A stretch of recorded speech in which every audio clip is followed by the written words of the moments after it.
شروع اللہ کے نام سے جو بڑا مہربان نہایت رحم والا ہے۔ حضرت عبداللہ رضی اللہ تعالیٰ عنہ روایت کرتے ہیں کہ نبی کریم صلی اللہ علیہ وآلہ وسلم نے ارشاد فرمایا، جو شخص کسی مصیبت زدہ کو تسلی دیتا ہے تو اسے اس مصیبت زدہ جیسا ثواب ملتا ہے۔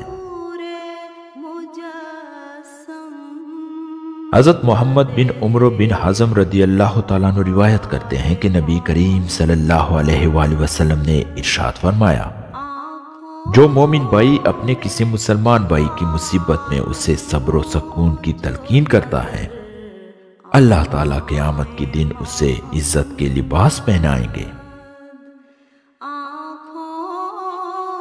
حضرت ام سلمہ رضی اللہ تعالیٰ عنہ فرماتی ہے کہ رسول اللہ صلی اللہ علیہ وآلہ وسلم حضرت ابو سلمہ کے انتقال کے بعد تشریف لائے۔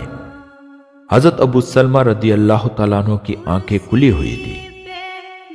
آپ صلی اللہ علیہ وآلہ وسلم نے ان کی آنکھیں بند فرمائی اور ارشاد فرمایا، جب روح قبض کی جاتی ہے تو نگاہ جاتی ہوئی روح کو دیکھنے کی وجہ سے اوپر اٹھی رہ جاتی ہے۔ اسی وجہ سے رسول اللہ صلی اللہ علیہ وآلہ وسلم نے ان کی آنکھوں کو بند فرمایا۔ ان کے گھر کے کچھ لوگوں نے آواز سے رونا شروع کر دیا۔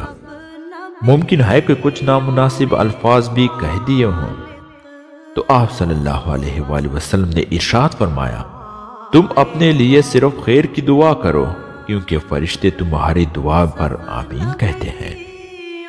پھر آپ صلی اللہ علیہ وآلہ وسلم نے دعا فرمائی، ترجمہ، اے اللہ ابو سلمہ کی مغفرت فرما دیجئے اور ہدایت یافتہ لوگوں میں شامل فرما کر ان کا درجہ بلند فرما دیجئے، اور ان کے بعد ان کے پیچھے رہنے والوں کی نگہبانی فرمائیے۔